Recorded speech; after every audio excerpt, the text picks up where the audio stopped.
Welcome back, everyone, for another deep dive. You ready to get into it? Always am. Yeah. Okay, Yeah. perfect. So today we're looking at an article that really caught my eye. The headline is pretty bold. Oh, yeah. Definitely an I attention mean, grabber. plug-in hybrid boasts 400-kilometer electric range. Is this the future? Whoa, okay, 400 kilometers. That's, uh, that's a pretty big claim, right? That's what I thought. Yeah. If that's even remotely true, we're talking about a potential game changer here. Absolutely, because think about it. Most people's daily commute is way less than 400 kilometers. Right. So you could theoretically go a whole day, maybe Yep. even a couple of days without ever needing gas. Exactly. And the impact on fuel costs would be huge, not to mention the environmental benefits. Yeah, it's like having your cake and eating it too. You get the benefits of electric driving without that range anxiety that holds some people back. It's making plug-in hybrids way more appealing, especially as emissions regulations get tougher worldwide. For sure. Now, I know we've got some real car enthusiasts listening, so let's throw this out to you. Would this be the feature that finally convinces you to go plug-in hybrid? Yeah. Let us know what you think. But there's more to this story than just the range. The article mentions the battery's high-performance design. High performance. So what does that even mean in terms of a battery? Is it just marketing jargon? I don't think so. This is where it gets interesting. My guess is they're talking about solid-state battery technology. Okay, now you're going to have to break that down for me because I'm not a battery expert. Sure. So solid-state batteries are different from the lithium-ion batteries we use now. They use solid electrolytes instead of liquid ones. Oh, okay. And that matters how? Well, for a few reasons. First, they're safer, less risk of fire or explosions. Second, they're potentially more energy dense, meaning you can store more power in the same size battery.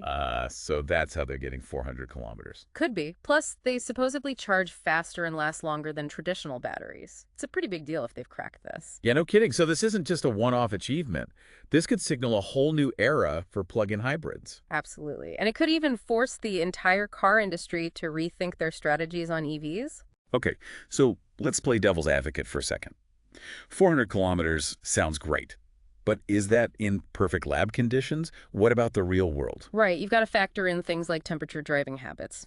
Even using the AC or heater can drain the battery. And what about charging infrastructure? Are there enough charging stations that can handle this new tech?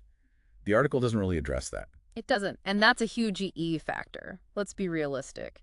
Here in 2025, charging infrastructure is still a work in progress. Not to mention the cost. These high-tech batteries are probably going to come with a hefty price tag. Right, almost certainly. Early adoption is always expensive, so it might be a while before this tech is affordable for the average person. Plus, what about long-term durability? Even the best batteries degrade over time. Will that 400 kilometers hold up after a few years? Excellent point. That's something we need more data on. The article doesn't get into the nitty-gritty of battery lifespan. So it seems like there's a lot of excitement, but also a lot of unanswered questions. Exactly. We can't just get swept up in the hype. We need more information. But even with those caveats, this is still a huge development that could shake up the automotive industry. Couldn't agree more. Now, I want to pose a question to our listeners.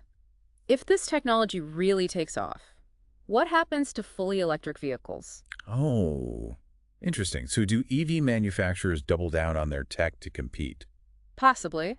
Or do they start incorporating plug-in hybrid models into their lineup? Or maybe this slows down the shift to fully electric because plug-in hybrids suddenly become way more attractive. Right. The possibilities are pretty mind-blowing, and that's what makes this so fascinating. Absolutely. This isn't just about one car or one battery. It's about the future of transportation. Couldn't have said it better myself. So to wrap this up, I'll leave you with one final thought. If this level of performance becomes the standard for plug-in hybrids, what will it take for fully electric vehicles to stay ahead in the game? That's a great question to ponder. And we'd love to hear your thoughts on it. So head over to our website and let us know what you think. Thanks for joining us for another deep dive. We'll see you next time. See ya!